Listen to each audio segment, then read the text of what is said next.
You'll have to forgive me, the CEO muttered, shifting in his leather chair, refusing to rise. I don't shake hands with staff. No one in the room flinched. No one questioned it. Around the high-gloss conference table, the suits, perfectly tailored, all pale-skinned and male, barely registered the insult. To them, the woman standing at the head of the room, her hands suspended in air for just a second too long, was invisible in the way people of color too often are in rooms of unchecked power. And yet, there she stood, Camille L. Monroe, founder and managing director of Monroe Equity Group, calmly let her hand fall back to her side without blinking. She had heard worse. The man who'd delivered the insult, Howard Langston, CEO of Virextech, didn't even look up. His eyes stayed fixed on the open folder in front of him, a mock-up of the deal they were all gathered to review. An innovation partnership that could have brought a $2 billion investment to his crumbling but still hyped tech company. Camille didn't flinch, but every molecule in her body recorded the moment. Have you ever been judged based on your appearance before you even spoke a word? If you believe discrimination has no place in the world, hit that subscribe button and share this story, because corporate accountability starts with us refusing to stay silent. From the outside, this meeting looked like a standard Tuesday deal review in Silicon Valley. Sunlight catching in steel beams, the scent of espresso wafting in from the lobby bar, a boardroom so sterile and sleek it might have been designed by an algorithm. But what was unfolding wasn't routine. It was a test, a slow detonation. Camille hadn't come to the meeting alone, even though she walked in without an entourage. Her power had always traveled silently. Less parade, more precision. Her navy pantsuit, subtle jewelry, and leather-bound portfolio were intentional. Deferential, even. She never gave arrogant men like Howard a reason to see her coming. He never asked her title, never asked what she did, because he assumed. He assumed the black woman sitting across from him, composed, observant, quiet, was someone sent to take notes or refill coffee. Not the architect of the capital firm poised to rescue his flailing company from an impending investor revolt. The moment she entered the building, the story began writing itself without her consent. The receptionist had directed her to the secondary lobby chairs, just a few paces from the VIP holding room where other male executives were being offered sparkling water and fresh-baked cookies. "You'll be more comfortable over here," the receptionist had chirped without meeting her eyes. She waited without protest, as she always did, watching, studying. When the executive assistant finally retrieved her, 30 minutes late, they didn't apologize. They walked briskly, expecting her to keep up, saying little more than, "They're ready for you now. Not we're glad you're here. Not thank you for waiting. Just they're ready." In the conference room, the atmosphere was polite but cold. Howard offered her a seat without eye contact, tapping his fingers impatiently while muttering to his CTO about licensing delays. When Camille gently placed her business card on the table, there was no acknowledgement. She let the silence stretch long enough for them to see the embossed gold lettering. Camille L. Monroe, founder, Monroe Equity Group. Still nothing. Howard finally turned to her with the kind of condescending smirk corporate women of color learn to decode early in their careers. "So," he said, glancing at her portfolio without touching it, "you're here for diversity allocation?" The question was so lazily disrespectful it would have been laughable if it weren't so familiar. Camille smiled, one of those sharp, closed-lip smiles that rarely meant happiness. "No," she said with careful neutrality. "I'm here to review your leadership team's readiness for institutional investment." She didn't need to elaborate. If he had done any due diligence at all, he'd know that Monroe Equity Group didn't do diversity allocations. They did strategic injections of capital for companies on the brink of either breakout success or silent failure. Virextech, despite its shiny website and bravado-laced press releases, was the latter. Camille had read the quarterly statements, the culture issues, the churn rate, the lawsuits buried under legal speak, and the revolving door of middle managers, all women, all gone. Howard, it turned out, wasn't interested in help. Not from her. He wasn't looking for a partner. He was looking for permission. Permission to continue hiring the same people, pitching the same story, running the same playbook, and using her presence as a box to check proof that he'd taken the meeting, at least. Instead, Camille gave him what he didn't expect: a mirror. She asked the kinds of questions that made the room shift uncomfortably, about executive equity gaps, promotion metrics, product segmentation across global markets. She didn't blink when his CFO stumbled through the numbers or when the head of people fumbled an explanation of their inclusive hiring vision, while unable to recall the last woman promoted at director level. But none of them saw it. Not the quiet confidence. Not the poised restraint. Not the steel just beneath her civility. They only saw what their biases allowed them to see. A black woman whose presence was confusing, disarming, maybe even uncomfortable. And so, when Howard refused her handshake, when he dismissed her as staff, when he barely concealed the smirk as his team exchanged subtle glances, it wasn't just arrogance. It was exposure. Because Camille had come not just to evaluate Virextech. She had come to decide its future. And quietly, as the room returned to small talk and PowerPoint slides, she made her decision. The damage wasn't just done. It was documented. And by the time they realized who she was, by the time the markets trembled and the investors withdrew, it would be too late for any of them to rewrite the story they'd written in those first 5 minutes. She had given them a handshake. They had offered her a dismissal. And soon, they would learn what happens when you underestimate the only person in the room who didn't need your validation, just your downfall. The seconds that followed the handshake snub felt like a suspension in time. No one in the room spoke to correct it. No one offered a glance of solidarity. Camille Monroe lowered her hand without visible reaction, but something in the air shifted. Something subtle and slow, like the first ripple before a wave. The insult, though wrapped in a smug smile and delivered with the ease of someone who had made similar comments before, was not new to her. She'd been in 100 rooms like this, boardrooms where her qualifications were overlooked, her presence questioned, her value predefined by her appearance. But what set this moment apart wasn't the condescension. It was the stakes. Because today wasn't just another routine check-in with a tech startup. Today was a vetting meeting for a $2 billion institutional investment. Not a proposal, not a pitch, not a maybe, a real final stage evaluation. Camille hadn't come as a guest. She had come as the final vote. Yet Virextech's leadership treated her with all the subtle disrespect that corporate culture had long ago normalized. The type of discrimination that doesn't come with slurs or outright aggression, but with lowered expectations, sidelong glances, and invisible ceilings built into the structure of conversation itself. It started at the reception desk. They had her name, her photo, her credentials, but still the front desk associate, eyes flitting over her figure and back to the monitor, had pointed her toward the less prestigious waiting area without explanation. It continued with the seating arrangement in the boardroom. No name placard, no greeting, no attempt to offer her the seat reserved for strategic partners. Instead, she was casually gestured to an empty chair along the side, beside the assistant to the VP of operations. And then came the meeting materials. Everyone else received a branded presentation binder. Camille received a stapled summary packet. She noticed but said nothing. She never needed a binder to spot what was broken in a company's culture. She only needed 15 minutes of conversation. Howard Langston, once hailed as the disruptor of the cloud infrastructure space, began the session by breezing through jargon-heavy slides. He spoke in buzzwords. He name-dropped competitors. He used acronyms no one asked him to explain. And as he talked, he avoided eye contact with Camille. Deliberately, repeatedly.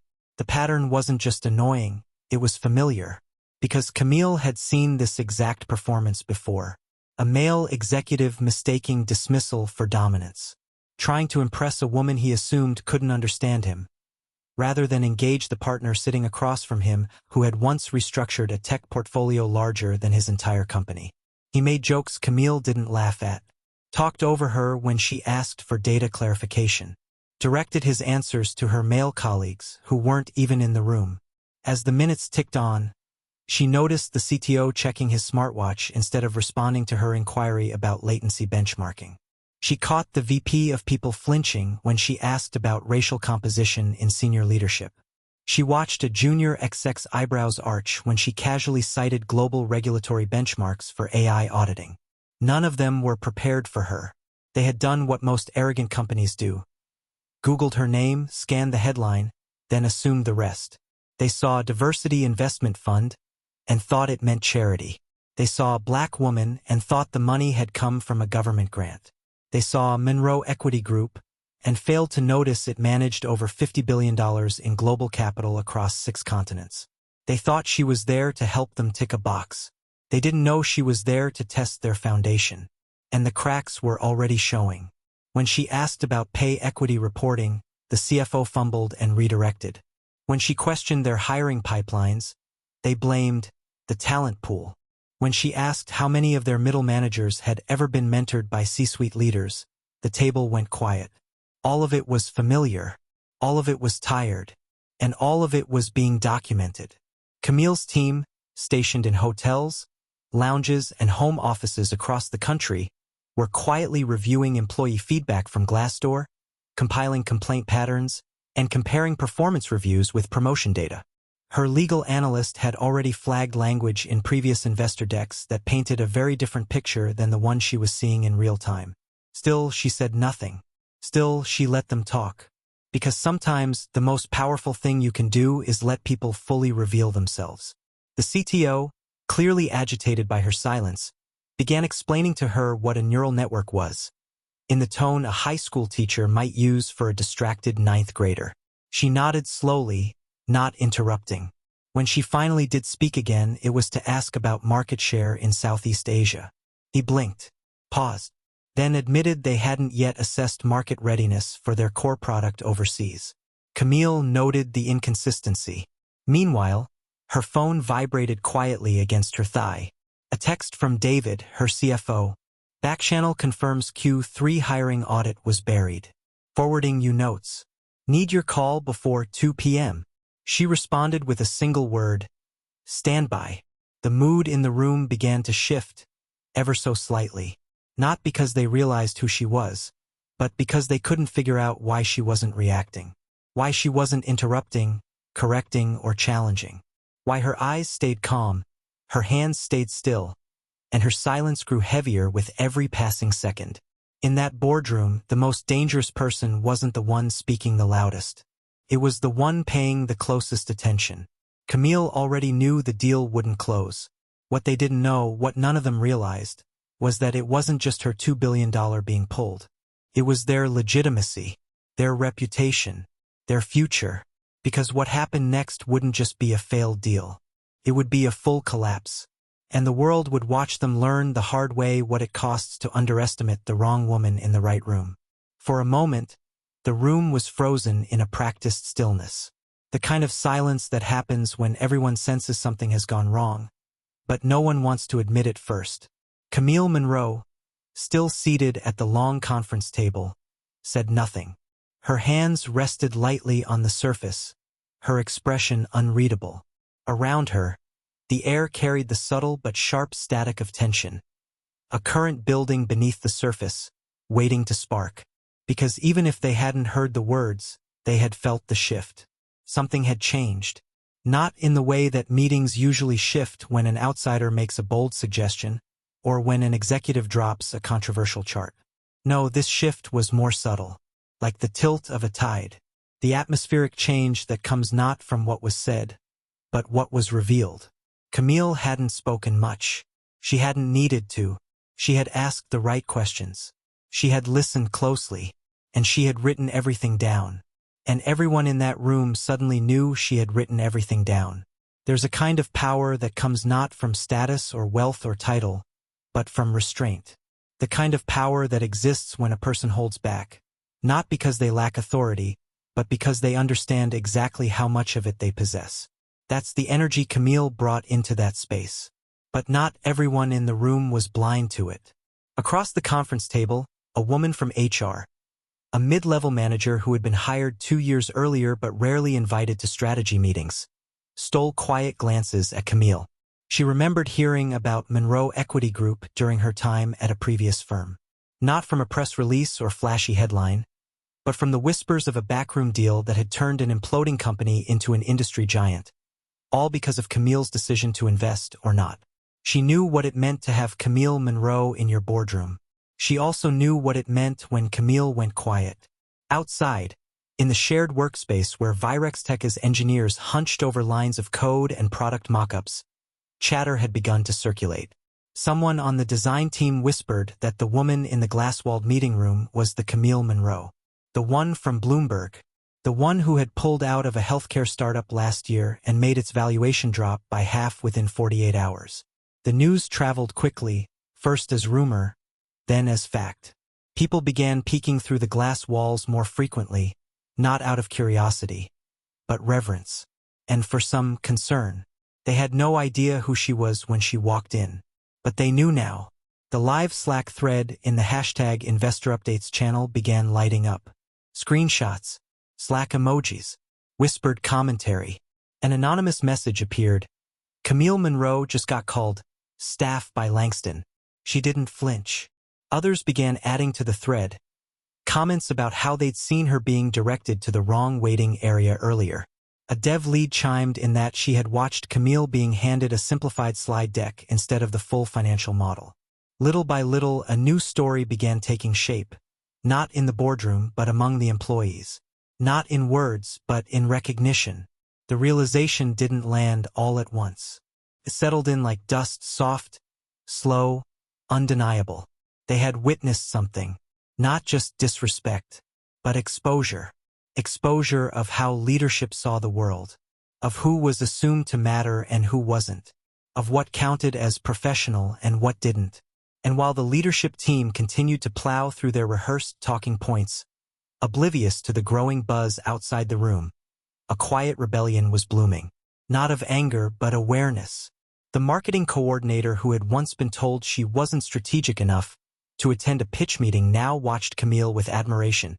The office coordinator who had been mistaken for an intern twice that week felt seen for the first time in months.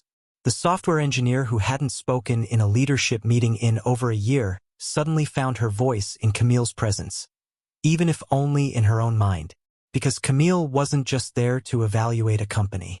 She had become a mirror, and now everyone watching, inside and outside the room, had to decide what they saw in that reflection. Meanwhile, in a quiet corner of the Virextech building, Camille's executive assistant sat poised in a co-working booth, eyes fixed on a series of dashboards tracking social sentiment, internal chat analytics, and industry rumor feeds. The signal was already spreading. Another member of Camille's team, stationed in a cafe across the street, finished compiling a dossier of internal documents flagged by whistleblowers over the past 18 months. HR complaints, pay equity gaps, exit interviews that all pointed to the same root problem. A culture built not on innovation but on insulation. And inside the boardroom, Howard Langston remained as clueless as ever. He continued to talk about traction, about scalability, about disruption. His words were empty theater now, because what he hadn't realized was that the audience had shifted. He thought this was a stage. He didn't know it had become a microscope. And every word he spoke, every gesture, every patronizing smirk, was now being measured, recorded, and slowly filed away. Camille didn't need to disrupt him. She didn't need to correct him. She didn't need to raise her voice or assert her title. She had something far more powerful than a title. She had evidence. The people watching from their desks, their phones, their mental notes, those people were witnesses. Quiet, uninvited, and absolutely essential. Because accountability doesn't begin with outrage. It begins with awareness. And the crowd had joined, not with chance or confrontation, but with attention. Attention, it turns out, is the first step toward change. And in that moment, Virextech had become a case study in what happens when power is blind, but justice sees everything. The quietest moments are often the most dangerous. As the boardroom returned to its performative calm, slides flipping, jargon flowing, laughter rehearsed, Camille Monroe sat motionless, her silence deliberate. From the outside, it looked like she was simply listening. But inside, a decision had already been made. She was done listening. For the last 40 minutes, She'd endured the parade of corporate theater. Executives talking over one another, charts meant to impress rather than inform, vague allusions to market positioning, all delivered with the swagger of men who believed the room belonged to them by default. They still hadn't asked a single meaningful question about her fund. They hadn't inquired about her parameters for partnership or what her expectations were as a lead investor. Not once had anyone acknowledged the depth of her background, the success rate of her portfolio, or the fact that she held more leverage than any single person seated around the table. They didn't ask because they didn't think it mattered. And now it was too late. Camille closed her notebook slowly. The movement barely registered with the others. A small gesture, but a final one. The meeting for her was over. What remained was execution. In the private bathroom off the hallway, she locked the stall door and pulled her phone from her jacket. Her hands didn't shake. Her voice didn't waver. She simply dialed as she had 100 times before. Calm. Certain. The voice on the other end picked up immediately. No greetings. No wasted breath. They'd been waiting for this moment. Begin phase 1. The words were short, clipped, strategic. But the meaning behind them would ripple across the building in ways none of the executives inside the boardroom had prepared for. Back in the lobby, a woman sitting quietly at a cafe table, an analyst embedded by Camille's team, pressed send on an encrypted email containing preliminary risk assessments to 5 of Virextech's top institutional shareholders. Not an alert. Not a warning. Just a subtle prompt to re-review cultural audit notes and future investment alignment. Upstairs, in a rented co-working space 1 block away, a small command center of Monroe equity strategists began flagging Virextech's name in private capital forums. Keywords were pushed through algorithms: toxic leadership, lack of diversity pipeline, executive churn rate, and paired with anonymized quotes from exit interviews that had been buried for years. Within 20 minutes, institutional murmurs would begin surfacing in chat groups across Sand Hill Road and beyond. And by morning, the story would find its way into the hands of the one group Howard Langston couldn't afford to ignore: the market.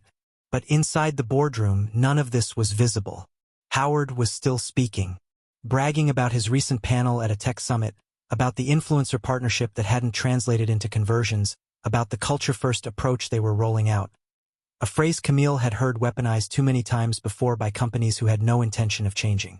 He made a joke about hiring one of everything to keep HR happy. The room chuckled. Camille did not. Her silence by now had become its own presence.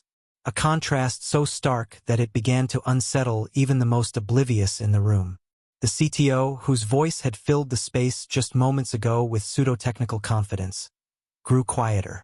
The VP of operations checked his phone more often, the corner of his mouth tightening, when he saw a news alert that wasn't there 10 minutes earlier. Even Marcus, the lone mid-level black employee brought in as a human prop earlier in the meeting, noticed the shift. He had stood at that same table too many times, forced to smile through awkward comments, asked to give testimonials for a culture that had excluded him at every turn. But this was different. Camille had said almost nothing, and yet, she had changed the weather in the room. Because silence doesn't mean absence. It means strategy. Camille rose slowly as the meeting concluded. Her gestures were measured, but there was finality in each one. She collected her papers with care. She tucked her phone into her bag. She gave a nod of polite thanks, though no part of her tone suggested gratitude. And when Howard extended a hand as though the previous insult had never happened, she paused, just long enough for the discomfort to register, then reached into her bag instead. The handshake wasn't just refused. It was ignored. She was already thinking about the next hour. As she walked past the receptionist who had once misdirected her, Camille's eyes briefly flicked toward the sign-in tablet. The woman looked up this time, recognition finally dawning. But it was too late. Outside, the sunlight had shifted. What was once golden had cooled to a silvery afternoon hue. In Camille's car, her phone began vibrating with updates. The first text: Virextech shares down 1.2%.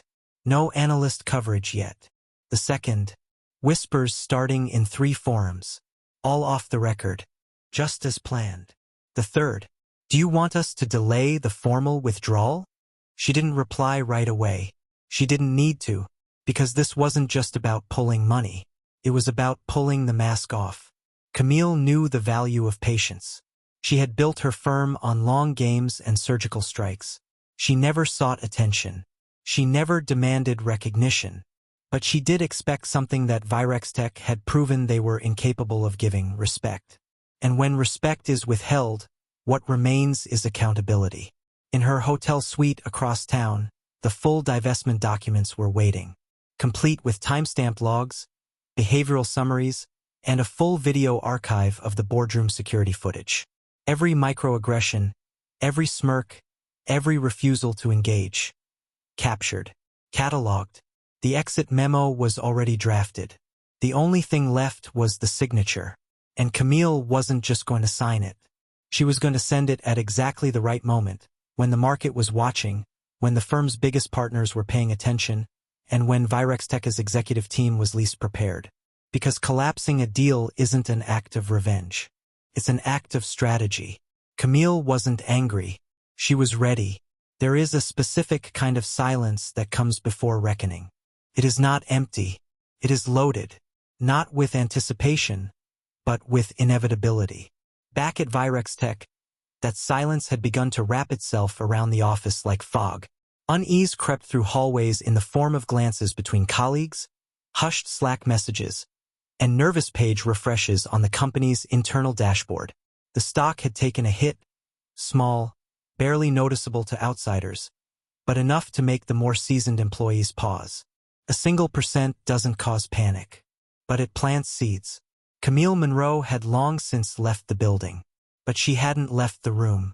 Her absence spoke louder than any outburst could. Her presence, however brief, had shaken something loose, and the executive team, though still mostly unaware, was about to learn just how exposed they were. In the corner office, Howard Langston finally noticed. The chatter outside his office had changed. It wasn't loud. In fact, it was quieter than usual, but quieter in the way a crowd gets before an announcement. And though no one had said it out loud, they all felt the same thing. Something had happened. Something big. It started with a call he almost didn't take. The number was internal. His board liaison. Normally, calls from that office came with ample warning, prepped through calendar invites or filtered through his assistant. But this one was direct, unexpected, urgent. By the time he answered, the voice on the other end had already dropped the first blow. There had been movement. Investors had begun asking questions. Not about product launches or Q3 growth, but about leadership, ethics, and culture. Questions Howard didn't like.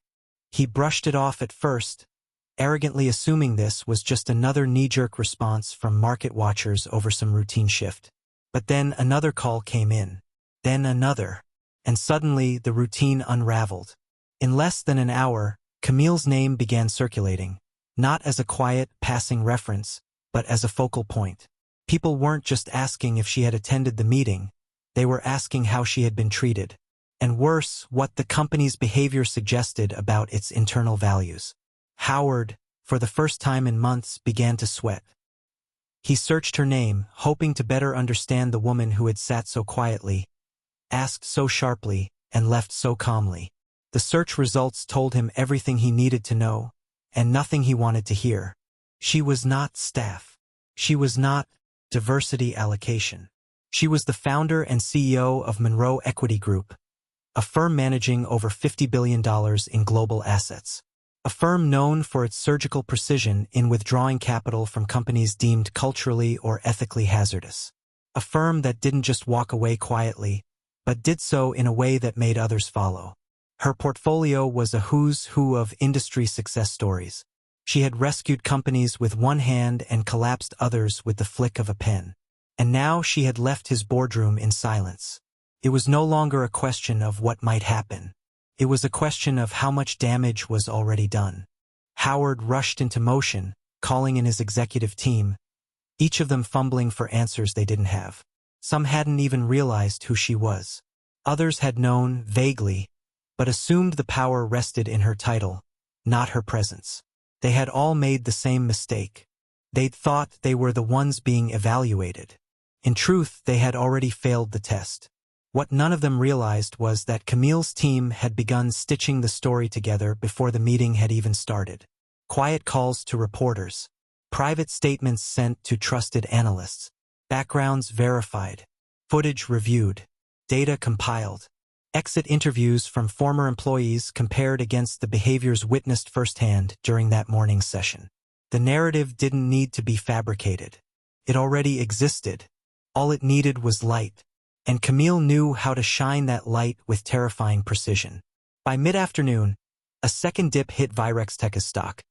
This one sharper, triggered by an anonymous analyst note suggesting leadership misalignment and cultural instability. The wording was vague, but it had Camille's fingerprints all over it. Within hours, whispers turned into messages. Messages turned into calls. Calls turned into panic. Howard could no longer sit still. He instructed his legal team to draft a statement. Something bland but polished. Something that would say nothing and promise everything. It was too late. Camille didn't need to announce her decision. She had already pressed send. From a quiet room in her hotel suite, she had uploaded a formal statement to the Monroe Equity Group investor portal. Following an extensive evaluation of Virextech's executive leadership culture, Monroe Equity Group is withdrawing its $2 billion investment offer effective immediately. We remain committed to investing in institutions that prioritize ethical leadership, transparent governance, and equitable treatment of all stakeholders. It wasn't a headline. It was a headline maker. By the end of the day, 3 major publications had picked it up. By the end of the week, 6 more. Camille's face appeared not in sensational photo spreads, but in think pieces about how Black women in finance were reshaping the capital landscape, and how her silence in that boardroom had roared louder than any protest. And yet, she made no appearances. She gave no interviews. She refused every media request, offering only a short quote when asked to elaborate. "We invest in integrity, not performance theater." Inside Virextech, the unraveling was swift. Investors demanded an emergency meeting. The board convened in a panic. PR consultants were hired. Internal investigations were announced. HR scrambled to launch listening sessions.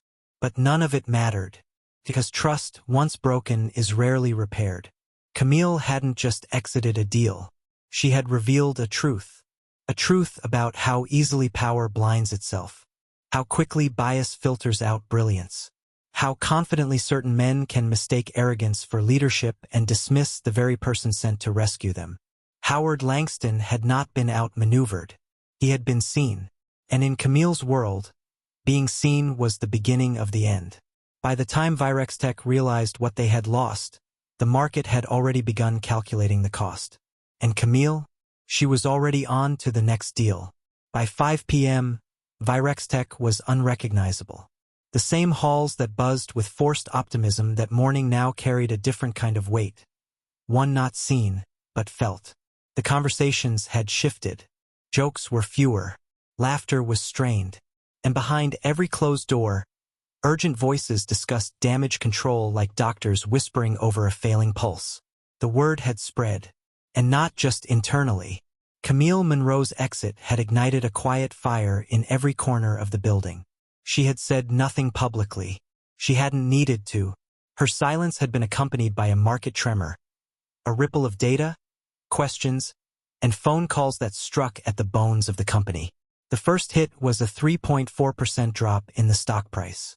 The second came when 3 of their Tier 1 institutional investors requested immediate clarification on the status of the Monroe equity deal. The third arrived in the form of a press inquiry, not salacious but surgical. A single, well-placed reporter asking, "Can you comment on reports that a major equity partner has pulled their commitment over cultural concerns?" Virextech's media team scrambled to draft a non-answer. But it was already too late. The sentence was already online. The fire had found oxygen. Camille's formal withdrawal letter, uploaded to her firm's investor portal with no fanfare, had reached more inboxes than anyone at Virextech anticipated. It had been screenshotted, forwarded, and cross-shared among financial circles like a weather warning.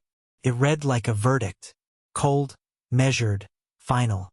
Behind the scenes, Monroe Equity's reputation made the message more powerful than a press conference ever could. Camille didn't withdraw lightly. She didn't pull deals to make statements.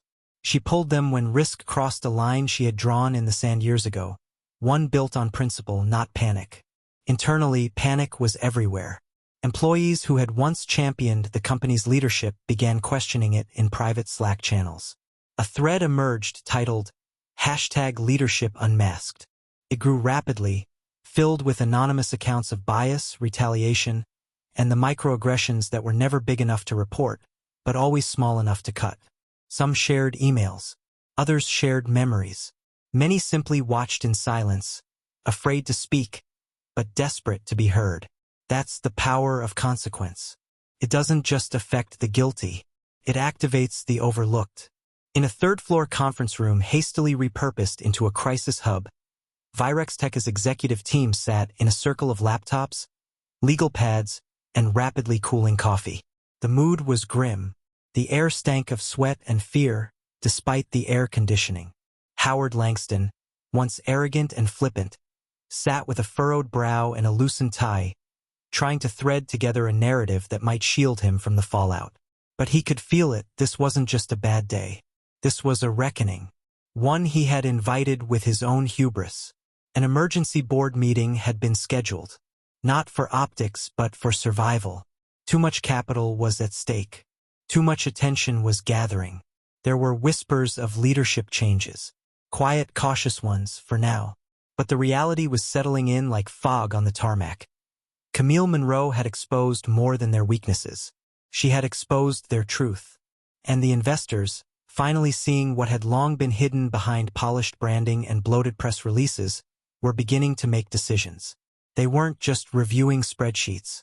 They were reviewing character. And Virextech's was in question. That same evening, a document landed on the desks of every C-level executive. Drafted by the company's legal team, it outlined potential liabilities stemming from Camille's experience, everything from investor misrepresentation to internal HR violations. It was thick, double-sided, and painful to read. It wasn't a lawsuit, not yet, but it was proof that the walls were thin. Meanwhile, Camille's team had moved on to phase 2. They weren't trying to destroy Virextech. They were building the framework for what would come next. A full internal report was compiled within 24 hours, complete with timestamps, behavior logs, recordings, taken legally under single consent state law, and a timeline of missed opportunities for redemption. It was sent directly to Camille's network of institutional partners, firms that collectively controlled billions in adjacent funding. The message was clear. This isn't about revenge. It's about responsibility. The reaction from those partners was swift. One firm put a freeze on future investments in the company. Another requested immediate diversity audits from their shared portfolio companies. A third began quietly courting Virextech's talent, poaching mid-level engineers and designers who had long felt overlooked or undervalued. Camille hadn't just caused money to leave the room. She had made people think about why it was leaving. And once people start asking why, silence is no longer an option. Inside Virextech's HR department, the aftershocks became visible. Resumes flooded out. Interview requests doubled. Exit interviews, once perfunctory and pleasant, became raw confessions. People no longer feared burning bridges. They were watching the bridge collapse in real time. One employee, in a message shared anonymously, said, "I didn't know it could be different until I saw how calmly she dismantled them. She didn't even raise her voice. She just let them show who they were." In boardrooms across the industry, Camille's approach became a blueprint, not for how to punish a company, but for how to hold one accountable without ever needing to utter a threat. That was the difference. She didn't posture. She documented. And in doing so, she reminded the world that sometimes the most powerful statements come not from anger, but from evidence. By Friday, Howard Langston's position was under review. Not officially, not publicly, but in whispers, in closed-door meetings, in conversations he was no longer invited to. And Camille? She was already halfway through her next pitch evaluation. Another company, another opportunity, another room. But this time, the room had done its homework. They greeted her by name. They offered her the seat at the head of the table. They had full reports prepared, not summaries. And not once, did anyone mistake her for staff. Because consequences don't just change one company. They raise the standard for all who follow. What happens after the storm passes isn't always dramatic. There are no spotlights, no applause. Sometimes, change enters like wind under a closed door. Silent, persistent, and impossible to ignore once it's inside. That was the aftermath at Virextech. Not a crash, not a fire, but an unraveling. The morning after Camille Monroe's exit, nothing had officially changed. The signage at reception still bore the same sleek font. The executive parking spots were still lined with German imports. The company newsletter still arrived with its standard optimism and curated headlines. But the employees knew. They had watched it happen, not in a press release, but in real time. They had seen a woman walk into a boardroom with elegance, intelligence, and power, and be met with a wall of dismissal. They had seen her extend a hand and be refused, watched her be spoken over, misread, underestimated. And then they had watched her quietly walk out and take everything with her. And in the space she left behind, reflection began to take root. It started subtly. A few employees paused longer at Slack threads they used to scroll past. Meetings ended with more silence and less smirking. The loudest people in the room didn't sound as confident anymore, because everyone now knew what leadership had failed to recognize. Camille Monroe had been their mirror, and they hadn't liked what they saw. The board couldn't ignore the pressure. Investor inquiries were no longer abstract. They came with language like fiduciary obligation and reputational exposure. Camille hadn't spoken to the press, but her absence had. Her network had simply withdrawn not just capital but trust. And in an industry built on belief that was lethal, the company issued its first internal memo acknowledging the incident. It didn't name her. It didn't offer an apology. It read like a document created by lawyers and signed reluctantly. But even sanitized words held weight when sent company-wide. That same week, the Human Capital Division received an influx of anonymous reports. Old grievances suddenly resurfaced. Complaints that had been dropped. Performance reviews that felt suspicious. Comments that once seemed harmless, now documented under microaggressions. Camille's silence had given others permission to finally speak. What followed wasn't a viral campaign. It was more powerful than that. It was reform, not because the company wanted it, but because the people inside it demanded it.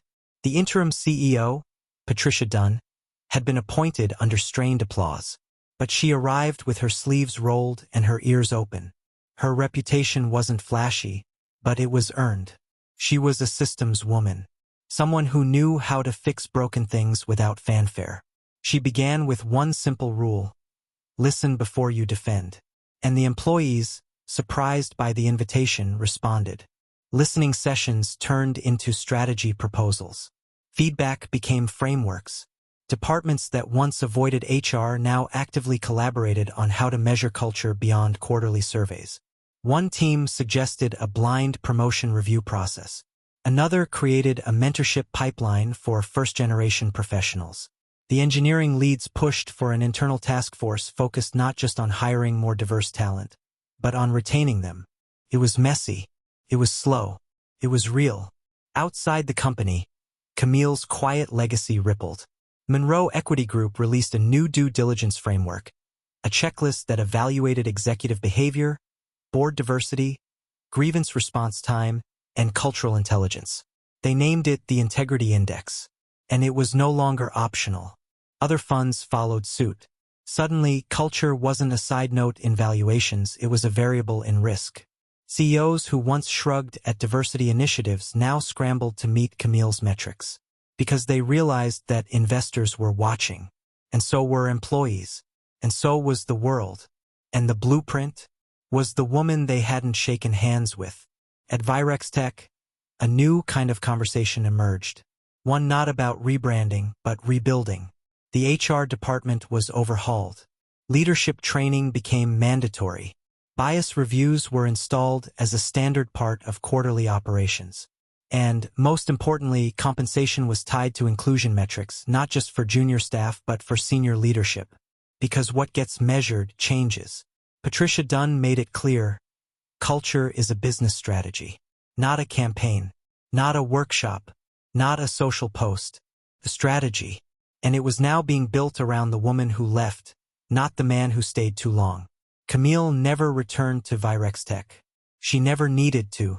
Her influence was embedded not in plaques or honors, but in policy, in structure, in the silence that followed her name, when people remembered how they treated her and how she responded. She didn't fight for a seat at their table. She walked in, assessed the integrity of the table, and quietly decided it wasn't worth sitting at. And when she left, she took her power with her. That power, redistributed into new partnerships, new ventures, and new protocols, created a ripple that couldn't be reversed. Boards began asking different questions. Executives sat with discomfort longer. Young professionals of color, watching from the sidelines, saw in her a new kind of template. Not one of perfection, but one of clarity and dignity, because that's what Camille represented. Not noise, not revenge, but the quiet, unwavering standard that some rooms are not worth entering unless they are prepared to receive you fully. By the time Virextech formally released its 5-year reform plan, complete with equity benchmarks, pay transparency, anonymous escalation protocols, and an independent cultural review board, it no longer resembled the company she had walked into. It had become her shadow lesson, proof that the right silence, followed by the right decision, could transform an institution. Not overnight, but permanently. Camille's story wasn't just about what she did. It was about what she refused to tolerate. It showed us that dignity doesn't beg, it doesn't bargain, and it doesn't shrink. It withdraws. And in doing so, it teaches the room how to rebuild if they're wise enough to try. If this story moved you, hit that subscribe button to support more stories like Camille's. Stories of quiet power, real accountability, and lasting change. Comment below and tell us. Have you ever walked away from a space that didn't see your worth? What happened next? And don't forget to share this story with someone who's learned to choose themselves. Because silence is power, and some exits speak louder than applause.